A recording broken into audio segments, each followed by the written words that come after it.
अस्सलाम वालेकुम फ्रेंड्स, एक भाई का सवाल है कि जो कि हमने क्लच डलवाया था तकरीबन साल डेढ़ पहले की बात है।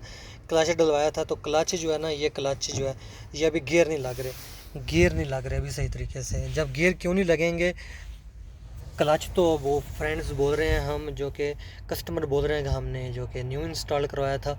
अभी इसमें मसला क्या आ रहा है, जब भी भाई गाड़ी ड्राइव करते थे ना, पहले दूसरे गियर में या तीसरे गियर में तो क्या करते थे, एक्सीलेटर पे पाँव रख के रखा होता था। ठीक है, ब्रेक पे पाँव नहीं रखते थे, वो क्लच पे पाँव रखा रहता था ऐसे। मैं आपको बता दूं, ये बहुत बड़ी गलती है कि आप क्लच पे पाँव रख के गाड़ी को चलाते हैं। गाड़ी आपकी 60 70 80 स्पीड की जा रही है, गाड़ी 100 की स्पीड पे जा रही है, आपने फिर भी हल्का सा क्लच पे पाँव रखा हुआ है। इसका मतलब है कि आपका प्रेशर प्लेट भी जल्दी ख़राब हो जाएगी, क्लच भी जल्दी ख़त्म होने का ख़तरा होगा।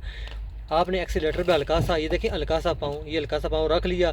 जैसे को मसला बनेगा तो हम क्या करेंगे, क्लच को भी दबा देंगे, ब्रेक को भी दबा देंगे। भाई ऐसी गलती नहीं करनी है आपने सबसे पहले क्या करना है, ब्रेक को दबाना है, उसके बाद आपने क्लच का इस्तेमाल करना है। आपने क्लच के ऊपर पाँव रख कर गाड़ी चलाएंगे। आपने क्लच के ऊपर पाँव रख कर गाड़ी नहीं चलानी, आपने पाँव इधर रखना है, नीचे की तरफ पाँव रखना है, एक्सीलेटर पर पाँव दबा कर रखना है, ये आपकी गाड़ी चलती रहेगी। आप सोच रहे होंगे कि एक्सीलेटर पे भी पाँव रखेंगे और क्लच पे भी पाँव रखेंगे एक ऐसे, ठीक है, रिलैक्स रहेगा पाँव। भाई ऐसे करने से क्लच जल्दी ख़त्म हो जाता है। ठीक है, यकीनन आपको मेरी बात की समझ आ गई होगी। अगर आप क्लच की लाइफ बढ़ाना चाहते हैं, आप क्लच से पाँव उठाकर इधर रखना पड़ेगा आपको पाँव, या फिर इधर रख लें। ठीक है, इस तरीके से इस जगह भी बनी होती है पाँव रखने वाली। आप इधर भी पाँव को एक अच्छे तरीके से रख सकते हैं, इस तरीके से आप पाँव रख सकते हैं। ये देखें, ये जगह बनी हुई है।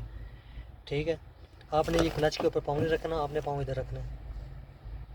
ठीक है, जो कि उन्होंने जगह दी हुई है गाड़ी वालों ने, गाड़ी जो जिन्होंने ये बनाई है उन्होंने ये जगह भी दी हुई है, भाई पाँव आप इधर रखें।